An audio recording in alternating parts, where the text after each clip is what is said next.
Hey folks, it's Ardwulf. Welcome. Today we're going to do an unboxing video of a brand new product from Compass Games, The Battle for Armageddon, Apocalyptic Warfare in the End Times. This is a brand new release designed by Carrie Anderson. I'd like to thank Compass Games for sending me this.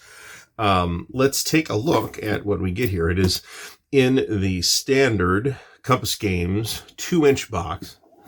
When I say standard, I guess I just mean that it's a typical Compass Games box.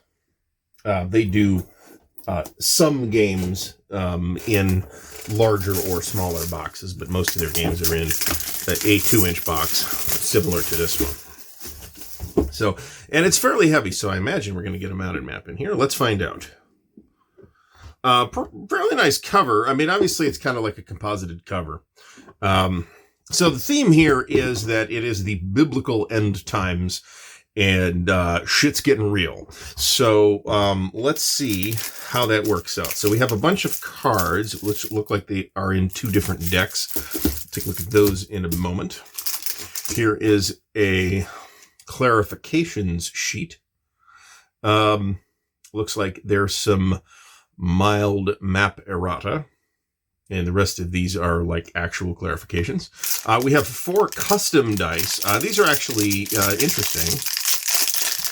Sometimes when we see these custom dice, they're not like engraved, which tends to mean that the paint, that's what it is, will rub off. These are actually, I'm not sure if engraved is the correct term. It's not, but recessed and then painted in the recess. So these are really nice custom dice, and these are called battle dice. There's one with 4 jet plane faces and a helicopter face, and then what looks like 3 other additional dice.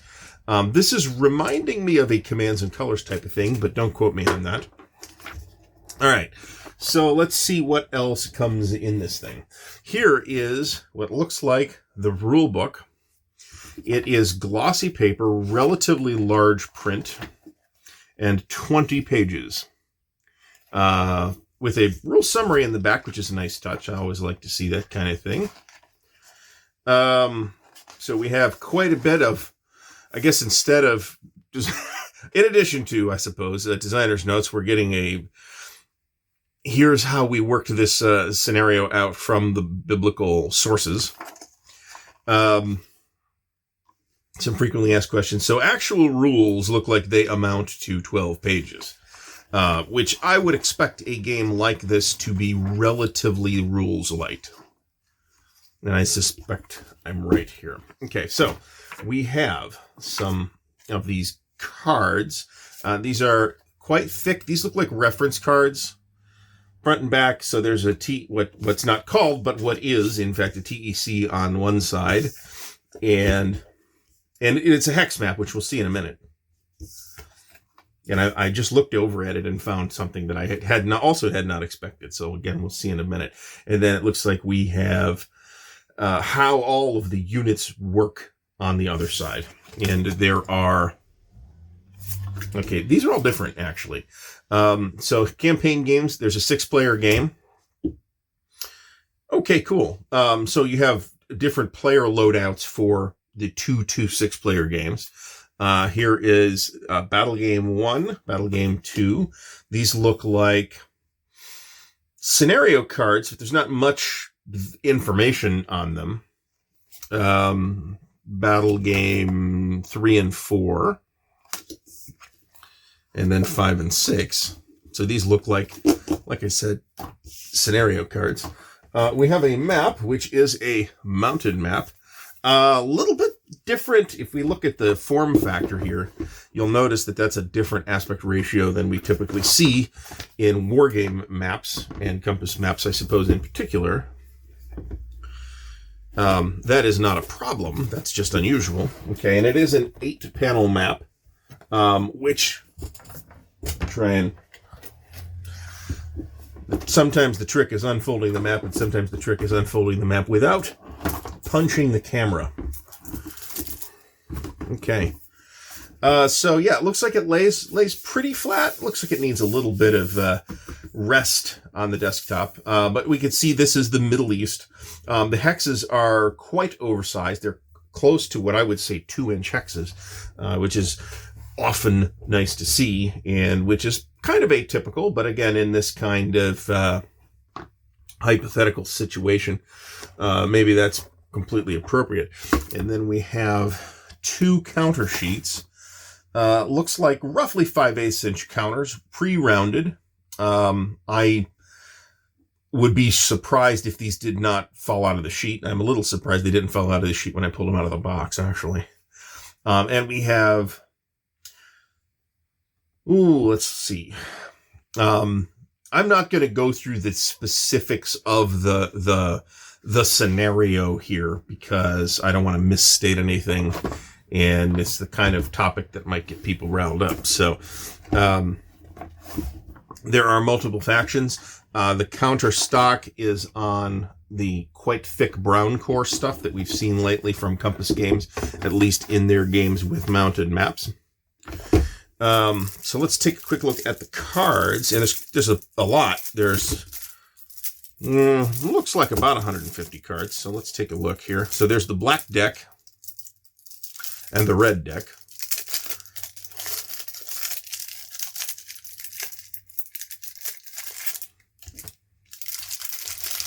I've generally speaking been pleased with the card stock quality in these recent Compass Games releases. All right, so red card, False Prophet.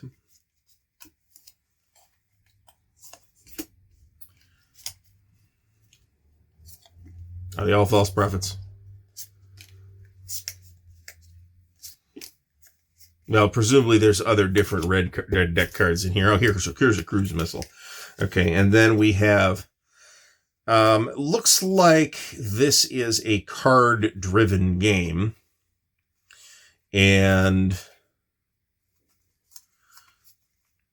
a lot of the nuts and bolts of the design look like they are happening off of these cards. So reinforcements, for example, all appear to be happening off these cards.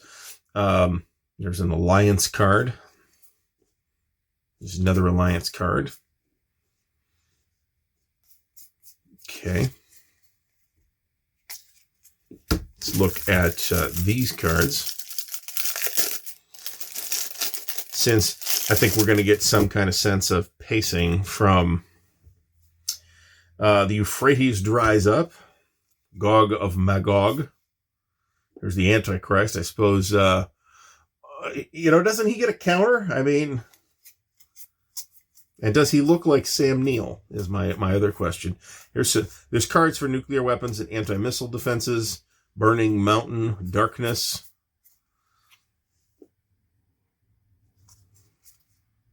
Intercontinental Bomber. Okay, so I will reassemble the cards off camera.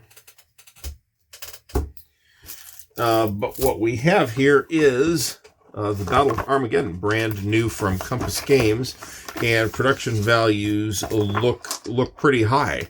I think folks who end up with this will end up pleased with the component quality, which looks really good. The map looks good. The counters look good. The cards are...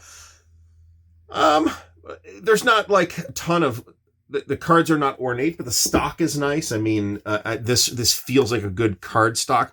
Something I notice with some card-based war games is that the cards get printed. GMT's done this before on stock that's really too thick, and it ends up chipping. And these are on more of a playing card quality. It's not quality; it's a thickness quality card. So I actually think these will wear better than those thicker cards.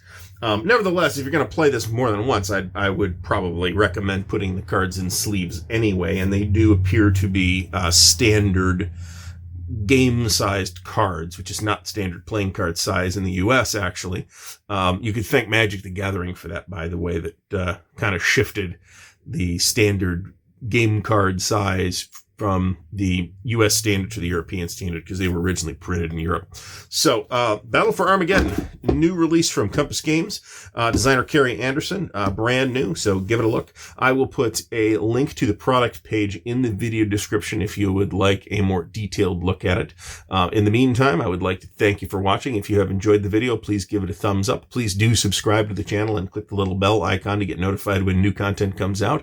If you would like to support Ardwulf's Lair, please share the video content around on social media, or if you'd like to support more directly, there is a Patreon link in the video description, as well as a link to the Ardwulf's Lair merch store, which has primarily shirts and coffee cups and stuff like that, and it's all cool stuff. So again, I would like to thank you for watching. Until next time, happy wargaming.